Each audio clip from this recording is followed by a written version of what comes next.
సామాజిక తెలంగాణ స్టూడెంట్స్ ఆధ్వర్యంలో నిర్వహించుతున్నటువంటి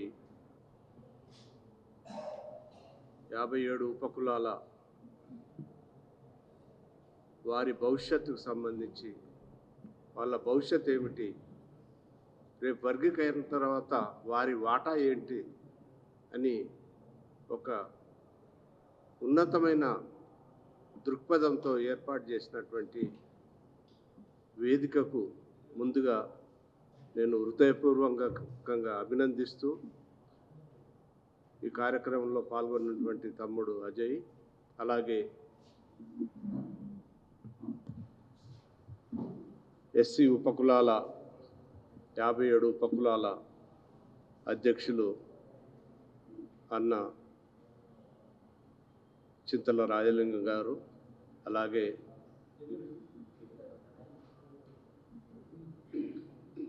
ఉస్మానియా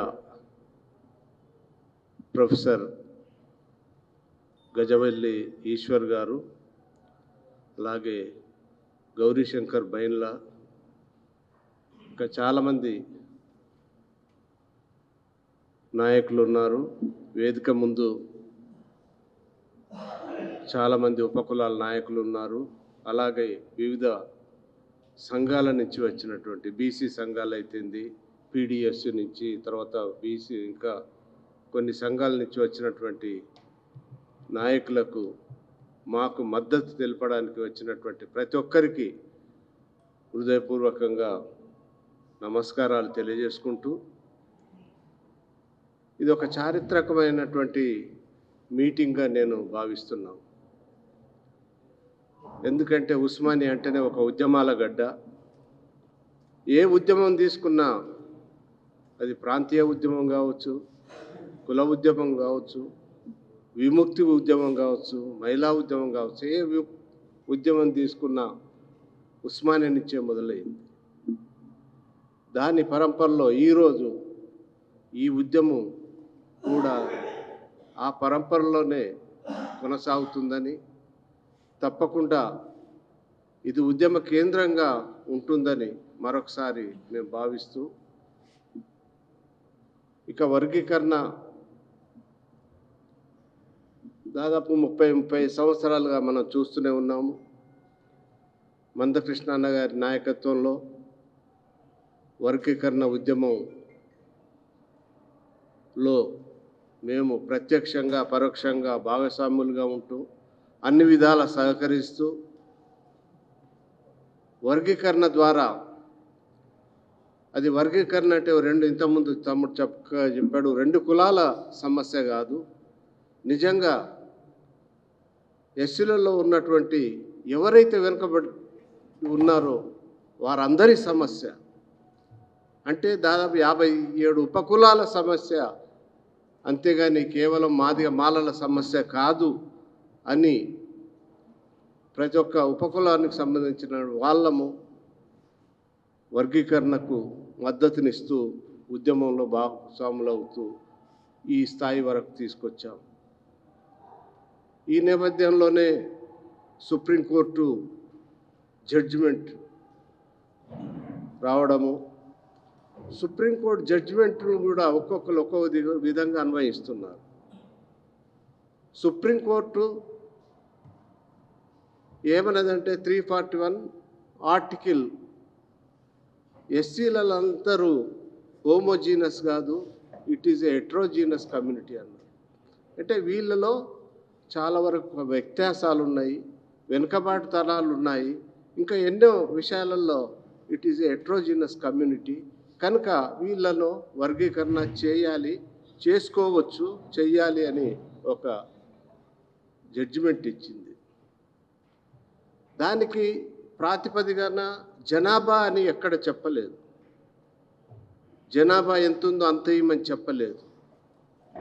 సమాజంలో ఎస్సీలలో ఎవరు వెనుకబాటుతనానికి గురైనారో, ఎవరైతే 70-80 సంవత్సరాల్లో స్వాతంత్రం తర్వాత కూడా ఇంకా రిజర్వేషన్ అంబేద్కర్ గారు కల్పించినటువంటి రిజర్వేషన్ల ఫలితాలు అందుకోలేదో వారికి మొదటగా న్యాయం చేకూర్చాలనే ఉద్దేశంతో ఆ జడ్జిమెంట్ ఇచ్చింది. కానీ ఈరోజు ఒక్కొక్కరు ఒక్కొక్క విధంగా అన్వయిస్తూ మా జనాభా ఎంతో మాకంత అంటే మళ్ళీ 80 సంవత్సరాల నుంచి మేము అన్నీ కోల్పోయినాం. 57 సంవత్సరాల నుంచి మాకేమీ లేదు.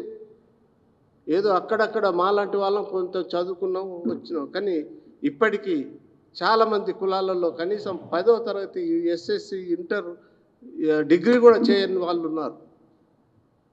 వాళ్ళ పరిస్థితి ఏంది? నువ్వు వాళ్ళ జనాభా ఎంతో వాళ్ళకంత అంటే వాళ్ళని ఎన్ని రోజులు కావాలి, వాళ్ళు ఎన్ని సంవత్సరాలు కావాలి అభివృద్ధి కావడానికి? ఇవన్నీ అంశాలను పరిగణలోకి తీసుకొని ప్రభుత్వం ఏదైతుందో కూలంకషంగా చర్చించి నిర్ణయం తీసుకోవాల్సిందిగా ఈ సందర్భంగా ఈ వేదిక ద్వారా మేము కోరుతున్నాం 57 ఉపకులాల తరపు నుంచి. ఇంతకుముందు ఆల్రెడీ చెప్పారు, స్వతంత్రం వచ్చి 70-80 సంవత్సరాలైనా ఇప్పటి వరకు ఇంకా కులం సర్టిఫికేట్ గురించి మేము కొట్లాడుతూనే ఉన్నాం. కులం సర్టిఫికేట్ తెచ్చుకోలేక చాలామంది విద్యకు దూరం అవుతున్నారు. చాలామంది ప్రభుత్వ పథకాలు కులం సర్టిఫికేట్ ఉంటేనే కదా మనకేమన్నా పథకాలు వచ్చేది. ఆ పథకాలు అందుకోలేకపోతున్నారు. ఆర్డీఓ అంటే ఎంఆర్ఓ అంటాడు, ఎంఆర్ఓ అంటే ఆర్డీఓ. వీళ్ళిద్దరి మధ్యన అనేది మన ఉపకులాలు నలిగిపోతూ కులం సర్టిఫికేట్ లేక చాలామంది సరే ఏంటంటే ఉపకులాలు మీకు అందరికీ తెలుసు, రోజు రెక్కాడితేనే డొక్కాడని పరిస్థితి.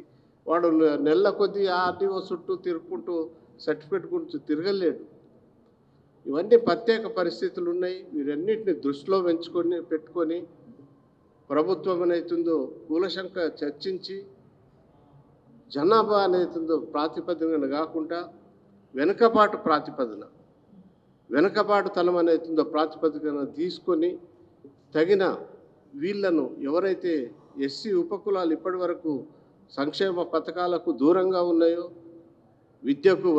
విద్యకు తర్వాత ఉద్యోగాలకు దూరంగా ఉన్నారో వాళ్లకు ప్రత్యేకంగా కోటా కల్పించాలి.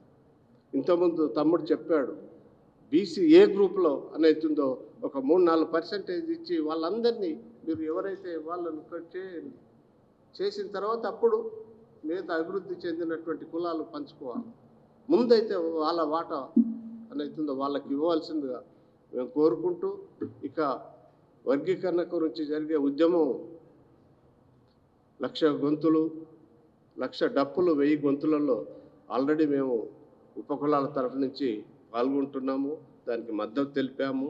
ప్రత్యక్షంగా పరోక్షంగా కూడా మేము పార్టిసిపేట్ అవుతూ ఆ ఉద్యమానికి పూర్తిగా మద్దతునిస్తున్నామని, అలాగే అన్న మందకృష్ణ గారికి ఆయన సామాజిక న్యాయానికి ఒక ప్రతీక. అందరూ అనేతుందో అందరు సమాజంలోని అన్ని వర్గాలకు ఆ వర్గాల గురించి ఆయన కొట్లాడు. మీకు తెలుసు, వికలాంగుల గురించి కొట్లాడు, గుండె జబ్బుల గురించి కొట్లాడు, ఇంకెక్కడ ఏ సమస్య ఉన్నా ఆయన మొదట ఉంటాడు. ఆ విధంగానే మా సమస్యను కూడా, ఉపకులాల సమస్యను కూడా నువ్వే పరిష్కరించాలని నేను వేడుకుంటూ, ఒకవేళ ఈ వర్గీకరణతోని మాకు న్యాయం జరగకపోగా నష్టం కూడా జరిగే ఛాన్స్ ఉంది. ఎందుకంటే ఏదో 1% అని ఒకళ్ళు, ఇంకా 1% అని వేరు వినబడుతున్నాయి. అలాంటి పరిస్థితిలో ఈ ఉస్మానియానే మాకు అండగా ఉంటుందని, ఉస్మానియా యూనివర్సిటీ ఒక ఉద్యమ కేంద్రంగా ఉంటుందని మేము ఉద్యమిస్తామని ప్రభుత్వానికి మేము హెచ్చరిస్తున్నాము. మాకు తగిన న్యాయం చేకూర్చాలని మేము కోరుకుంటూ, నాకు ఈ అవకాశం ఇచ్చినటువంటి వేదికకు థ్యాంక్ యూ వెరీ మచ్.